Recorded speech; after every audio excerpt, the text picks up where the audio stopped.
श्री कृष्ण कहते हैं, मैं सबकी सुनता हूँ लेकिन मेरी कौन सुनता है। गलत कार्य करते समय व्यक्ति बाएं दाएं, आगे पीछे चारों तरफ देखता है और ऊपर देखना भूल जाता है। आपके साथ अब तक जो भी हुआ अच्छे के लिए हुआ है, आगे जो भी होगा अच्छे के लिए होगा। जो हो रहा है वो भी अच्छे के लिए हो रहा है। इसलिए हमेशा वर्तमान में जियो, भविष्य की चिंता मत करो।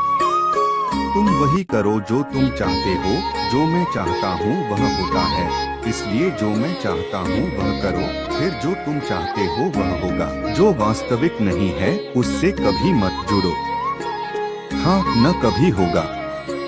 जो वास्तविक है वह सदैव मौजूद था, इसे कभी नष्ट नहीं किया जा सकता।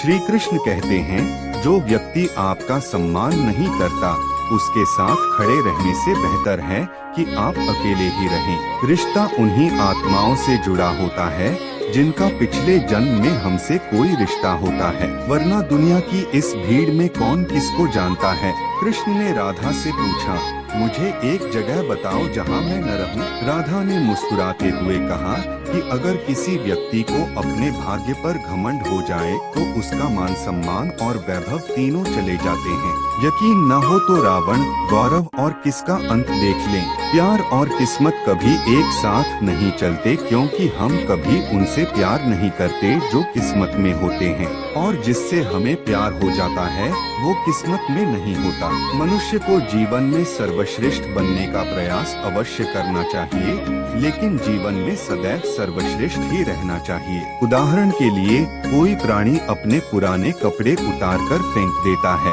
इसी प्रकार यह आत्मा पुराना शरीर छोड़कर नया शरीर धारण करती है। मैं सभी प्राणियों को समान रूप से देखता हूँ, न तो कोई मुझे कम प्रिय है और न ही अधिक, लेकिन जो प्रेम से मेरी पूजा करते हैं वे मेरे भीतर रहते हैं और मैं उनके जीवन में आता हूँ। इंसान कितना भी गोरा क्यों न हो, उसकी परछाई हमेशा काली ही होती है। यह आत्मविश्वास कि मैं सर्वश्रेष्ठ हूँ, लेकिन केवल मैं ही सर्वश्रेष्ठ हूँ, यही अहंकार है। राधा ने श्री कृष्ण से पूछा कि प्रेम का वास्तविक अर्थ क्या है। श्री कृष्ण हंसे और बोले, जहाँ अर्थ है वहाँ प्रेम कहाँ है। मैं भी कहीं पैदा हुआ हूँ, तुम भी कई बार पैदा हुए हो। न तो यह मेरा आखिरी जन्म है और न ही यह तुम्हारा आखिरी जन्म है। प्यार एक ऐसा अनुभव है जो इंसान को कभी हारने नहीं देता, और गिरना एक ऐसा अनुभव है जो इंसान को कभी जीतने नहीं देता। अगर प्यार का मतलब सिर्फ पाना होता तो हर दिल में राधा कृष्ण का नाम नहीं होता। अगर कुछ बुरा हुआ तो अच्छे भाग्य वाले लोग भगवान को कोसेंगे और बुरे भाग्य वाले लोग कुछ अच्छा होने पर भगवान को याद करेंगे और धन्यवाद देंगे। स्वार्थ के लिए रिश्ते बनाने की कितनी भी कोशिश करो वो कभी नहीं चलते, और प्यार से बने रिश्तों को तोड़ने की कितनी भी कोशिश करो वो कभी नहीं टूटते। मान अपमान, लाभ हानि, सुखी दुखी होना, ये सब मन के विकार हैं। यह सच है कि इंसान गलतियां करके कुछ सीखता है, लेकिन इसका मतलब यह नहीं है कि वह जीवन भर गलतियां करता रहे और कहे कि वह सीख रहा है। मूल्यों से पूरी दुनिया जीती जा सकती है और जीता हुआ आदमी भी हार जाता है। एक अच्छा इंसान बनने के लिए उतनी ही मेहनत करें जितनी आप सुंदर दिखने के लिए करते हैं। सत्य को वही व्यक्ति अपमान समझता है जिसे असत्य से कोई लाभ नहीं मिलता, और आलोचना से डरकर कभी भी अपना लक्ष्य नहीं छोड़ना चाहिए, क्योंकि सफलता मिलते ही आलोचना राय में बदल जाती है। बुरा वक्त कभी बताकर नहीं आता बल्कि बहुत कुछ सिखाकर चला जाता है। फारूक, बात तो सिर्फ आपकी सोच की है, वरना जिंदगी में परेशानियां आती हैं। कमजोर करने नहीं बल्कि मजबूत बनाने आती हैं। यदि मार्गदर्शन सही हो तो एक छोटा सा दीपक भी किसी रोशनी से कम नहीं होता। जिसकी जीत या हार से व्यक्ति को कोई फर्क नहीं पड़ता, वह दूसरों की जीत में भी खुश रहता है। जिंदगी में दो लोगों का होना बहुत जरूरी है। एक कृष्ण जो युद्ध नहीं करते लेकिन फिर भी जीत सुनिश्चित करते हैं। दूसरा कर्तव्य यह है कि यदि हार सामने हो तो भी हार न माने। कृष्ण अच्छे लोगों की परीक्षा तो बहुत करते हैं, लेकिन उन्हें छोड़ते नहीं, और बूढ़े लोगों को कृष्ण देते तो बहुत हैं, लेकिन उनका साथ नहीं देते। अगर आप खुद पर भरोसा करते हैं तो वह ताकत बन जाती है, और अगर आप दूसरों पर भरोसा करते हैं तो वह कमजोरी बन जाती है। कोई भी यह याद नहीं रखता कि आप कब सही थे, लेकिन हर कोई यह याद रखता है कि आप कब गलत थे। जन्म लेने वाले के लिए मृत्यु उतनी ही निश्चित है जितना कि मृत व्यक्ति के लिए जन्म लेना। इसलिए जो अपरिहार्य है उस पर शोक मत करो। यदि तुम खाली हाथ आए हो तो खाली हाथ ही लौट जाओगे। आज तुम्हारा कल किसी और का था, परसों किसी और का होगा। मानो तुम उसे अपना मानकर आनंद ले रहे हो। यह सुख ही आपके दुखों का कारण है। मनुष्य का जीवन उसके कर्मों पर ही निर्भर करता है। जैसे व्यक्ति के कर्म होते हैं वैसा ही उसका जीवन होता है। यदि कोई व्यक्ति हमारे साथ बुरा कर रहा है तो उसे करने दो। यह उनका जुनून है और समय उनके कृत्यों का परिणाम अवश्य देखेगा। लेकिन हमें कभी भी किसी का बुरा नहीं करना चाहिए, क्योंकि यही हमारा धर्म है। जीवन में हमेशा अधिकारियों का आनंद लेना चाहिए, लेकिन किसी का भरोसा तोड़कर नहीं। जब मन पर नियंत्रण नहीं होता तो वह शत्रु के समान कार्य करता है। यदि व्यक्ति शिक्षा से पहले संस्कार, व्यवसाय से पहले आचरण और ईश्वर से पहले माता पिता को पहचान ले तो जीवन में कभी कोई कठिनाई नहीं आएगी। बंधन या रिश्ते की कोई भावना नहीं है। जहाँ भावना खत्म होती है और रिश्ता खत्म होता है।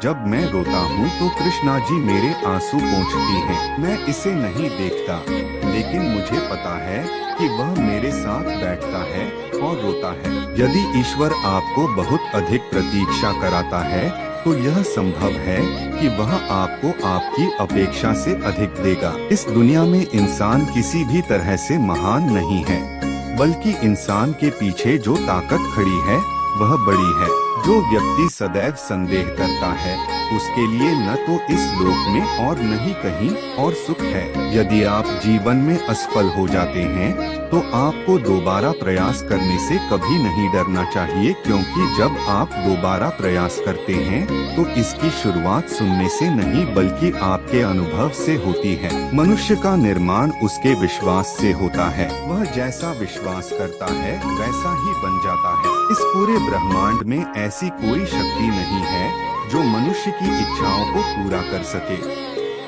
क्योंकि मनुष्य की इच्छाएं उस सागर के समान हैं जो कभी नहीं भर सकता। इंसान का कठिन समय उसके लिए एक दर्पण की तरह होता है जो हमें अपनी क्षमताओं का दर्शन कराता है। भगवान ने हमारी किस्मत में जो लिखा है उसे कोई हमसे छीन नहीं सकता, लेकिन अगर हम अपने स्तर पर सच्ची आस्था रखते हैं तो जो हमारी किस्मत में नहीं लिखा है उसे भी पा सकते हैं। जो दूसरों की समस्याओं को समझते हैं, जिनमें दया है, जो लोग दिल के अच्छे होते हैं उन्हें दोबारा जन्म नहीं लेना पड़ता। यदि कोई व्यक्ति प्रेम और भक्ति से मुझे भोजन, फल और जल प्रदान करता है तो मैं उसे उसी भाव से स्वीकार कर लेता हूँ और वह मेरा पसंदीदा भक्त है। जीवन में आधे दुहक इसलिए उत्पन्न होते हैं क्योंकि हमारी उम्मीदें बहुत अधिक होती हैं। इन आशाओं को त्याग दें और देखें कि जीवन में खुशी ही खुशी है। मनुष्य जो दान अपने सच्चे हृदय से कर सकता है वह अपने हाथों से नहीं दे सकता, और जो हम चुप रहकर कह सकते हैं वह हम शब्दों से नहीं कह सकते। इस संसार में कोई मूर्ख, अधर्मी, अज्ञानी तथा नास्तिक व्यक्ति मेरे इस ऋण को स्वीकार नहीं कर सकता। एक समय की बात है, किसी शहर में एक बहुत अमीर परिवार रहता था। उस परिवार में किसी भी प्रकार की कोई चिंता या कमी नहीं थी। परिवार में माता पिता और उनका इकलौता बेटा रहते थे। वह लड़का अपने माता पिता के पैसों से ऐसा करता था जिसके कारण उसके कई दोस्त भी बन गए। अपने दोस्तों की बुरी आदतों के कारण उस अमीर परिवार का लड़का बुरी तरह गिर गया। धीरे धीरे उसमें बुरी आदतें विकसित होने लगी। अपने बेटे की बुरी आदतों से परेशान होकर उसके माता पिता को आए दिन चिंता होने लगी। दोनों ने अपने बेटे को समझाने की कोशिश की, लेकिन बेटे को यह बात समझ नहीं आई। माता पिता को समझ नहीं आ रहा था कि वे अपने बेटे की बुरी आदतों को कैसे सुधारें। ये बात उनके लिए चिंता का विषय बन गई थी। अपने बेटे की बुरी आदतों से तंग आकर उसके पिता उसे संगति के प्रभाव के फायदे और नुकसान के बारे में सबक सिखाना चाहते थे। एक दिन लड़के का पिता लड़के को अपने साथ बाजार ले गया। पिताजी ने बाजार से कुछ संतरे खरीदे। उनके पिता ने साफ संतरों के बीच एक सड़ा हुआ संतरा भी खरीद लिया। दोनों घर लौट आए। घर आकर पिता ने पुत्र से कहा, बेटा, इन साधुओं को अलमारी में रख दो। पिता की आज्ञा का पालन करते हुए बेटे ने सारे संतरे अलमारी में रख दिए। कुछ दिनों के बाद पिता ने अपने बेटे को फिर से बुलाया और कहा, बेटा, तुमने अलमारी में जो संतरे रखे थे उन्हें बाहर निकालो। लड़का संतरे निकालने जाता है, लेकिन जैसे ही अलमारी खोली तो देखा कि सारे संतरे गायब थे। वह अपने पिता के पास आया और सारे संतरे रखकर बोला, पिताजी, हमने जो भी संतरे खरीदे थे वे सभी सड़े हुए हैं। बेटे की बात सुनकर पिता ने बेटे को समझाते हुए कहा, देखो बेटा, हमने जो संतरे खरीदे थे उनमें से एक संतरा भी खराब हो गया था, जिसके कारण बाकी सभी संतरे भी सड़क पर खराब हो गए। यही मेरी बात है। मैं आपको बताना चाहता हूँ कि क्या आप बुरे दोस्त हैं? अगर आप दूसरों की संगति में रहेंगे तो आपकी सोच और आदतें भी वैसी ही हो जाएंगी। आप चाहकर भी एक अच्छे इंसान नहीं बन सकते। अपने पिता की बात सुनकर लड़के को अपनी गलती का एहसास हुआ। वह समझ गए कि एक अच्छा व्यक्ति भी बुरी संगति के कारण बुरा बन सकता है और एक बुरा व्यक्ति भी अच्छी संगति के कारण अच्छा बन सकता है। लड़के ने अपने माता पिता से माफी मांगी और बुरी संगत छोड़ने का वादा किया। यदि आप किसी महान व्यक्ति की संगति में आते हैं तो उसके प्रसन्न विचार, उसके गुण, उसका स्वभाव आपके अंदर आ जाते हैं और आप महान बन जाते हैं। अगर आप किसी बुरे इंसान की संगत में आ गए तो आपके यही अच्छे विचार आपसे आपके अच्छे गुण छीन लेंगे, लेकिन आपको पता भी नहीं चलेगा। यह कंपनी बहुत महत्वपूर्ण है और यही कंपनी आपके व्यक्तित्व का निर्धारण करती है। दोस्तों, इस वीडियो में बस इतना ही। मिलते हैं अगले वीडियो में। ध्यान रखें। जय श्री कृष्णा।